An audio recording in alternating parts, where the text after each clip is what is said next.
The Indian Ocean tsunami claimed the lives of 200,000 people 2 years ago. A fundraising effort got a huge response worldwide, including here in Ireland. On the island of Sri Lanka, off the southern tip of India, almost 35,000 people died. TV3's Collete Fitzpatrick travelled there with the aid agency Goal to see how the millions donated by Irish people is being spent. Miles and miles of fractured coastline. A ghostly reminder of the panic, the terror and the grief that visited this area just 2 years ago.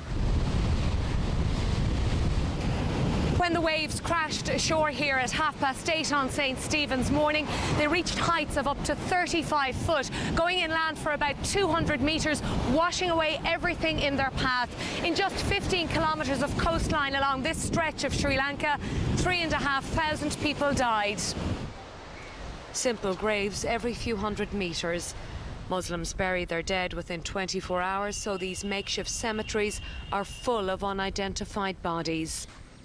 Every day, Cicilline looks at the photo of her 3-month-old granddaughter and wonders if she could have held on to her longer. When the waves came, she had Lakshani in her arms, but the sheer force of the water overpowered her and the little baby was swept away. Cicilline herself was saved by her long hair. It got tangled and matted in a tree, and she was able to hang on until the waves subsided. In the east of the country, even the monsoon rains couldn't dampen the spirits at the official opening of a school built by the Goal Aid Agency. More than 60 similar schools have been built here, all with Irish money, from donations as little as €5 to the millions donated by AIB and the Construction Industry Federation. Irrigation too has been another major project in the country, like this new pump house in the south of the country, as Percy Sinivaratna explains. Part of that was just washed off, so that was beyond repairs. So we have to reconstruct this pump house and to install 2 more new pumps. That is the goal, spend all my money for this one. There's an expression you hear in Sri Lanka: what to do, what to do. It means sometimes life deals you such a blow that all you can do is accept it and move on. And in Sri Lanka, without forgetting their pain and their loss, they are finally moving on. He seems like any carefree 2.5-year-old, but Chakatumara has no memory of the people in the photo that his aunt points out. They're his mother and 3 brothers swept away by the tsunami. By chance, Aunt Chandra had this little boy in her arms when the wave came. She managed to save him and herself by climbing onto a coconut tree. The bodies of the toddler's mother and brothers have never been recovered.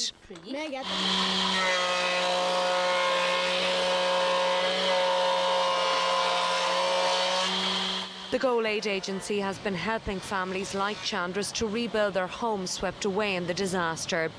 They help provide materials, but where possible, the owners actually rebuild themselves. People lost absolutely everything. Some people, several family members, breadwinners, so we have several single-headed female households here. Children lost, grandchildren lost. Just last June, the government here agreed to allow aid agencies to build new homes within 100 metres of the sea. These new houses here behind me, as you can see, are built on concrete stilts. So if a tsunami ever happened here again, the family would be safe on the upper floors. So there is hope here.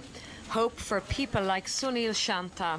After losing his first wife in the tsunami, he married again just this month. He and Shalika will be in their new Goal Aid Agency home for the new year, thanks to the kindness of strangers, the kindness of Irish strangers. It's very fitting to open the building on a day like this. This is very Irish weather that we're having here today. A proud day for the Irish Aid Agency Goal, the opening of a new fisheries building on the eastern coast of Sri Lanka. When the pictures of what was happening in Sri Lanka appeared on Irish TV screens, the people were very touched, and everyone contributed money to help the people of Sri Lanka. This new co-op will help fishermen market the produce from a livelihood so many families here are dependent on. Dozens of bridges and roadways were washed away when the tsunami hit Sri Lanka. The Goal Aid Agency has spent almost $1.5 million reconstructing bridges like this one here at Kirativo and hundreds of kilometres of roadway. This kind of basic infrastructure is absolutely vital to keep the economy going in the aftermath of the tsunami. But in a country riven with ethnic division and civil war, this bridge will also promote cross-community relations. You have Muslim, and then you have an area Tamil, and then you have an area Muslim, and then an area Tamil, all along the coast. And they are quite insular, and they keep to themselves quite a lot. So this is providing an opportunity for them to move more, well, physically to move more freely, and then also to become involved more with each other as different ethnic groups. All these major projects have been overseen by hundreds of expats based here in Sri Lanka. You have to care more about and think about what you're doing more so, because the way it affects people.